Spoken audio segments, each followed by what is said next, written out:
नमस्कार बहनों और भाइयों, भूगोल की ज्ञान सागर में आपका स्वागत है। मैंने कल एक वीडियो डाली थी जिसमें मैंने सौरमंडल और जो है सूर्य ग्रह, क्षुद्र ग्रह वगैरह के बारे में बताया। तो आखिरी में क्या था, समय थोड़ा रहने के कारण हमारी दो बातें जो प्रमुख थी, जिनकी वजह से मैंने ये शुरुआत करी थी वीडियो की, अक्षांश और देशांतर, ये दोनों जो हैं भूगोल की रीढ़ हैं। इनको बगैर समझे भूगोल नहीं समझी जाएगी, क्योंकि आगे इन्हीं का ही प्रयोग होगा। समय कैसे नापा जाता है, सूर्य का जो है दिन रातों का स्थिति वगैरह जो है वो सब इन्हीं से ही समझ में आएगा। तो मैं अक्षांश और देशांतर को बता दूं, इसके लिए मैं बोर्ड का इस्तेमाल कर रहा हूं। आप जो है बिल्कुल सारी बातें समझाई जाएंगी बिल्कुल विस्तार से, तो इस वीडियो को ध्यान से देखें और अपना ज्ञान बढ़ाएं। इस वीडियो को लाइक करें, चैनल को सब्सक्राइब करें और जो है आप देखिए, ये कोई ग्रह है, इसको हम पृथ्वी मानते हैं, गोलाकार है। अब ये कल्पना करी गई है कि पृथ्वी ऐसे घूम रही है, ऐसे अपने घूम रही है, और घूम रही है तो उसके लिए कल्पना करी गई कि कोई अक्ष तो जरूर होगा। अक्ष कहते हैं कोई धुरी जिसपे जो घूमती है चीजें। तो ये मान के चला कि उसके अक्ष बीचों बीच पृथ्वी के यहां पे है। तो ये जो है, ये इसको कहते हैं अक्ष। क्या कहते हैं? अक्ष। इस जो धुरी को मान के चला गया, ये धुरी है, तो इस धुरी को ही अक्ष बोलते हैं। अब आती है अक्षांश और देशांतर, ये कहां से बने? अब ये कल्पना करी गई कि ये पृथ्वी का मध्य से एक वृत्त खींचा गया और ये पृथ्वी को चारों तरफ से खींच के ऐसे निकल, जैसे इधर से निकला ऐसे ही इसके पृथ्वी के दूसरे हिस्से से निकला। ये जो सबसे बड़ा गोला जो वृत्त बना, ये बना विषुववृत्त। विषुववृत्त यानी कि विषु का मतलब होता है सबसे बड़ा और वृत्त का मतलब गोला, सबसे बड़ा गोला। अब पृथ्वी के जब ये अक्ष बन गए तो इनको उत्तर दिशा दी गई, इनको दक्षिण दिशा दी गई, इनको पूर्व दिशा दी गई और इनको पश्चिम दिशा दी गई। इसको उत्तरी ध्रुव, ये जहां जिस जगह से ये अक्ष निकल के गया, उस बिंदु को, उन दोनों बिंदु को जहां से ये निकल के गए, उनको बोला गया ध्रुव। क्या बोला गया? ध्रुव।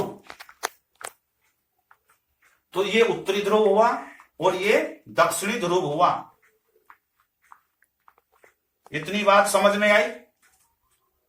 समझ में आई तो इसको उतार लें, नोट कर लें, अपने दिमाग में भी नोट कर लें और समझ भी लें। ये कोई नहीं बताएगा, सब जो है अपनी अपनी बातें कहते रहते हैं, और ये जो मुख्य बातें हैं ये कोई नहीं समझाता। तो ये जहां से पृथ्वी घूमती है, जिसके चारों तरफ ऐसे घूमती है, तो उसको तो कहते हैं अक्ष। और जहां से अक्ष निकल के गया, वो ऊपर का जो हिस्सा था उसको उत्तर दिशा में माना, तो उत्तरी ध्रुव, वो नीचे वाले को दक्षिणी ध्रुव माना गया। ये अक्ष कहा गया, इसको अक्ष बोला गया। ये जो है अक्ष, धुरी जो है, और ऊपर वाले को ये ध्रुव हो गए। अब विषुववृत्त कौन सा है? कि जो पृथ्वी के मध्य से बिल्कुल गोलाकार वृत्त खींचा गया पृथ्वी के चारों तरफ, तो जो सबसे बड़ा वृत्त था वो विषुववृत्त कहलाया गया। अब आई रह गई दो बातें, अक्षांश और देशांतर। ये क्या चीजें हैं? जो ये विषुववृत्त है, इसके समानांतर ऐसे गोलाकार जो काल्पनिक रेखा खींची गई,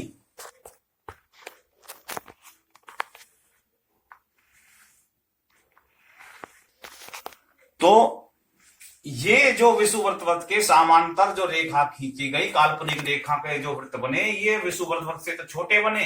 ये जो समांतर हैं, ये जो हैं कहलाते हैं अक्षांश।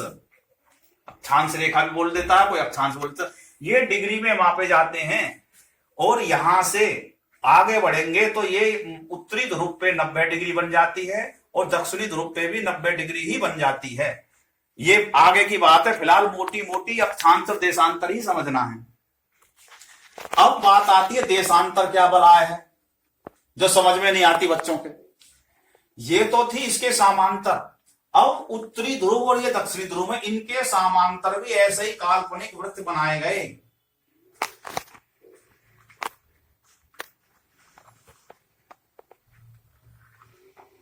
ऐसे ही वृत्त बनाए गए।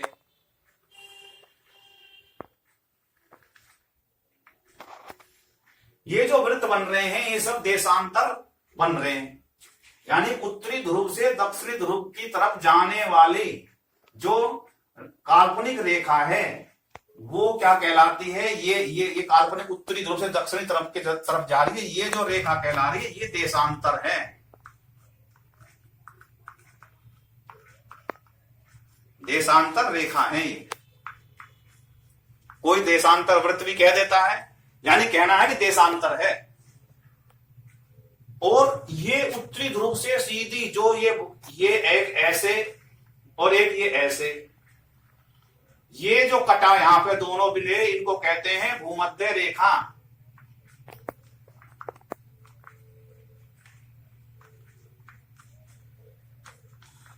ये भूमध्य रेखा यहां 0 डिग्री बनती है।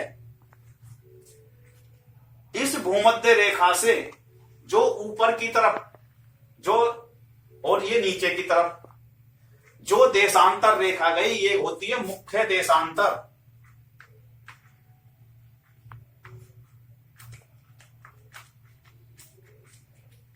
मुख्य देशांतर इसी को ही कोई मुख्य यमयोन्तर बोलता है। किसी किसी किताब में यमयोत्तर भी बोलते हैं। इसी को ही ग्रीनविच बोलते हैं, इंग्लिश में ग्रीनविच।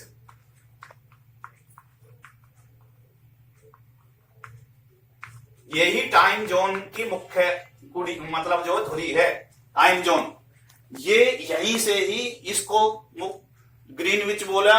और ये कोई कहीं कहीं जो है यमयोत्तर बोलते हैं, कहीं मुख्य देशांतर रेखा बोलते हैं। इसी के ही इधर और इधर देशांतर पे जो भी लोकेशन बनती है वहां से इस 0 डिग्री से उसकी लोकेशन निकाली जाती है। और वही वहां से जब मैं आगे अगली वीडियो में बताऊंगा कि समय की गणना कैसे करी जाती है, फिलहाल वहां तक जाने की जरूरत नहीं है क्योंकि समझ में नहीं आएगा। जो मुख्य बातें हैं वो मेरी थी, देशांतर क्या है, अक्षांश क्या है। देशांतर काम आता है समय की गणना में और लोकेशन देने में। कोई व्यक्ति यहां पे है या यहां पे है तो ये अक्षांश की जो डिग्री है वो समान हो सकती हैं, लेकिन देशांतर की डिग्री समान नहीं होती। वो उत्तर पूर्व में उनको सही लोकेशन आ जाती है।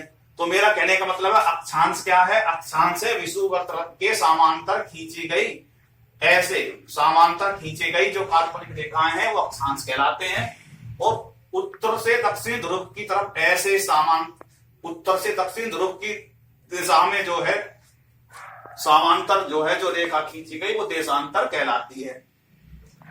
इन दोनों जो मुख्य रेखा को जो काटती है, जो मिलती हैं, ये जो मुख्य जो रेखा है ये भूमध्य रेखा कहलाती है। यहां पे 0 डिग्री बनती है, ये भूमध्य रेखा होती है। ये जहां से पृथ्वी घूमती है ये अक्ष कहलाता है। इनका जहां से अक्ष निकल के जा रहा है ये ध्रुव कहलाते हैं। अब मेरे कहने का मतलब ये होगा कि सारी बातें इस वीडियो में इसको ध्यान से समझेंगे, देखेंगे तो समझ में आएगी। मैं समझाने की कोशिश कर रहा हूं, रटाने की कोशिश नहीं कर रहा। समझ में आएगा तो आप लिख देंगे, नहीं रटने की कोशिश करेंगे तो एक आध शब्द भूल जाएंगे तो वही मतलब जो कि ये करने लगेंगे। तो मैं समझाने की कोशिश करता हूं, रटाने की नहीं करता। समझ जाओगे तो अपने आप लिख दो। तो वीडियो को मैं ज्यादा लंबी ना करते हुए अपनी बात को यही समाप्त करता हूं। मेरी वीडियो को लाइक करें, ज्ञान की वृद्धि के लिए इसे फैलाएं, शेयर करें, अपने दोस्तों से बताएं कि भाई ऐसे ऐसे ज्ञान गंगा बही हुई है भूगोल की इस चैनल पे। तो मेरे चैनल को लाइक करें। बहुत बहुत धन्यवाद। बोलो भारत माता की जय। जय हिंद, जय भारत। धन्यवाद।